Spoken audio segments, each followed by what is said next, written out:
Hi guys, it's been a while since we've done one of these, but today we're going to be doing a book review. This one's going to be about Emily Henry's Great Big Beautiful Life. I just finished this today, and I know I say this a lot when I talk about Emily's books in my videos when I have previously. If anyone's been on the live streams recently, I talk a lot about Emily as well, and how her books have just changed my life.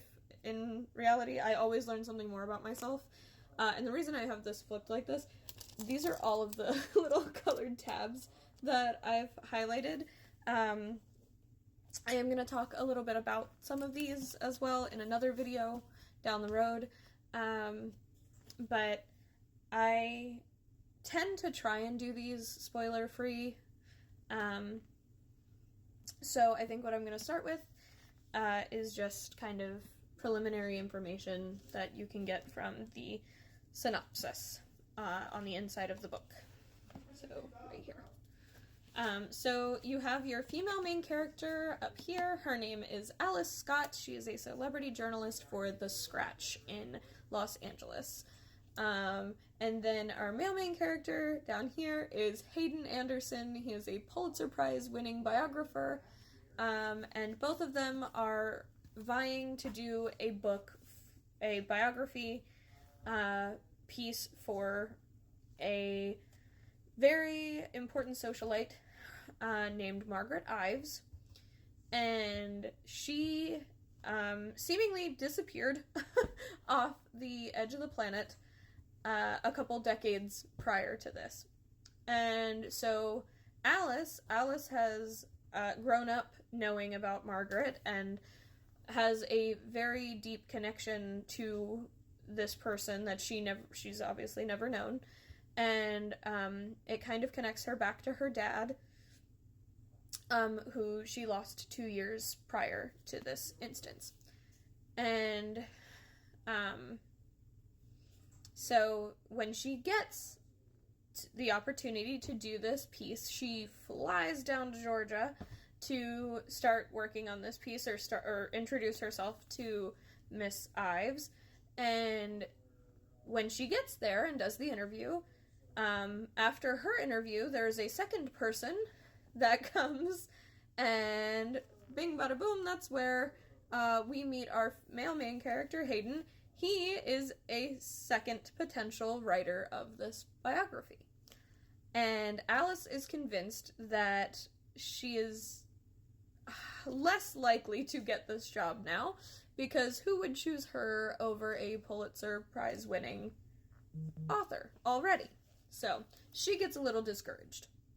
And Hayden doesn't help with that. He's kind of blunt and cold a little bit, but he's rough around the edges. There we go. That's the words I was looking for.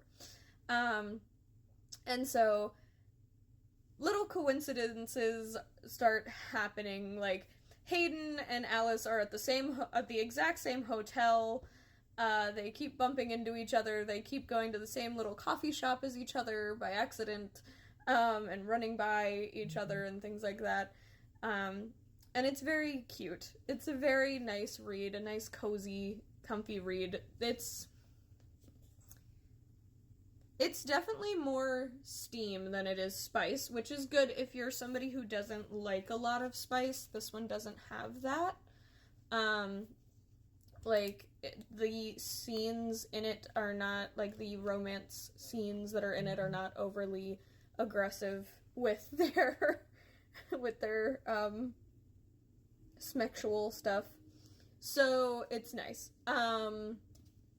And what I loved about this book, and what I took away from it, is that, you only have so much time to learn about people that you care about and things like that. A lot of what I highlighted in here is about how much Alice wishes she had talked to her dad more, or since she's a journalist, she talks about how she wishes she had recorded some of their conversations, and recorded videos of him and things like that, and it made me think a lot about like why I'm choosing to do YouTube and TikTok and things like that. And ultimately, interestingly enough, when I originally had thought about doing YouTube, I wanted to do it like a vlogging type thing. And that's still the plan, is to kind of do that eventually. Just haven't gotten all of the equipment to want to do that yet. So, but I want to kind of catalog my life in a way that, not necessarily that other people will watch those type, like my vlogs and things like that, but that it's a way for me to catalog my journey and my life, and, you know, kind of catalog the growth that I've gone through in a way. And I also want to do this thing where I'm like cataloging my life for my kids at some point in my life, so that, you know, they can go back and watch and be like, hey, this is what mom was like, this is what mom used to be like, and, you know, or is like, and kind of learn a little bit more about me, or something like that, which might sound cheesy, but this book kind of helped me reminisce on that in a way, and kind of solidify what I want to do. And like my family and myself have always talked about like wanting to do like a podcast or something, or like just record our conversations that we have, because we have some wild conversations. We have some wild conversations, both good and you know, crazy. So that's something that's always intrigued me, and I would love to do that.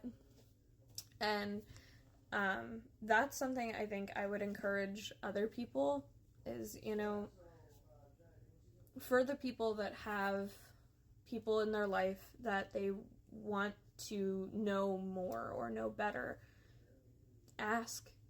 Just ask. It doesn't take a lot to ask, but it takes a lot to carry around the regret of not asking. And I think that's a good takeaway from this book, is regret is a heavy thing to carry around, and it really made me think on that. And it actually, this one got really, hit me really hard toward the end, because it is something that I am constantly thinking about, at least in the last year, as me and my husband have been trying to start our family and things like that, and constantly thinking about all of the things that entails. And it makes you think about your family. It makes you think about the things that you want to teach and pass on and pass forward. So I highly recommend this book. As always, Emily, reading your books are extremely enlightening, and I hope that everyone else falls in love with this book as much as I did. And I'm excited for your next one. Thanks. Bye, guys.